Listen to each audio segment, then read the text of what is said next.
Hello बच्चों, let's read this question. In alene C3H4, the type of hybridization of the carbon atoms is R. So इस question में हमसे पूछा जा रहा है कि एलिन मॉलिक्यूल में कितने तरह के हाइब्रिडाइजेशन है कार्बन एटम्स के बीच में. तो the option is first option is sp and sp3, option B is sp and sp2, option C only sp2 and option D is sp2 and sp3. So please note the key concept of this question, that the hybridization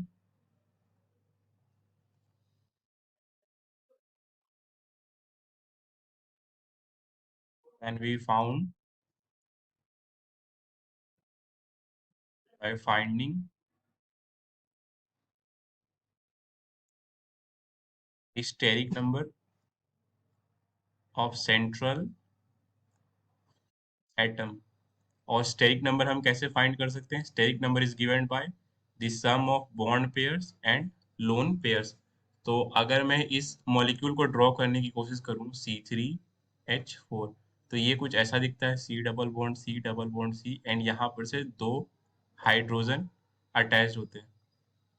now अगर मैं terminal carbon की बात करूं, ये and ये, तो इसमें तो इसका अगर मैं स्टेरिक नंबर निकालूं तो this is sum of bond pairs plus lone pair. इस कार्बन पर कोई भी लोन पेयर नहीं बच रहा क्योंकि कार्बन के अराउंड 4 इलेक्ट्रॉन्स होते हैं और उन चारों इलेक्ट्रॉन्स का कार्बन ने यूज करा है बॉन्ड फॉर्म करने में, इसलिए इसके पास कोई भी लोन पेयर्स नहीं बचे. तो लोन पेयर तो जीरो, एंड बॉन्ड पेयर्स में सिर्फ सिग्मा बॉन्ड ही काउंट होते हैं. तो एक सिग्मा बॉन्ड, दो सिग्मा बॉन्ड, और ये तीसरा, इसमें एक सिग्मा एक पाई बॉन्ड है क्योंकि ये डबल बॉन्ड है, तो इसमें तीसरा सिग्मा.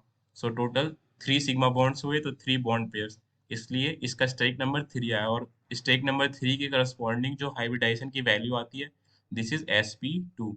नाउ अगर मैं इस कार्बन की बात करूं, ये इस वाले कार्बन की, तो इस कार्बन में मैं क्लियरली देख सकता हूँ कि इसके पास भी लोन पेयर तो नहीं है, बट बॉन्ड पेयर्स इसके पास दो होंगे क्योंकि ये डबल बॉन्ड फॉर्म कर रहा.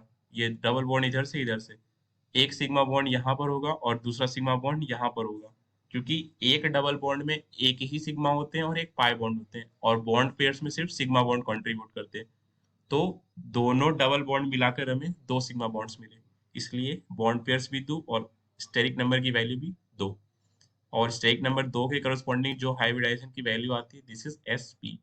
तो यहाँ से क्लियरली हम क्या देख सकते हैं कि इस मॉलिक्यूल में दो तरह के कार्बन थे, एक टर्मिनल और एक सेंट्रल. तो टर्मिनल कार्बन की जो हाइब्रिडाइजेशन की वैल्यू आई, this is sp2, where central carbon की हाइब्रिडाइजेशन sp. सो इसमें दो तरह की हाइब्रिडाइजेशन हुई कार्बन की, sp2 and sp. So this matches with option B of this question. So B is the correct answer. I hope आपको ये concept समझ आए स्टूडेंट्स. Thank you.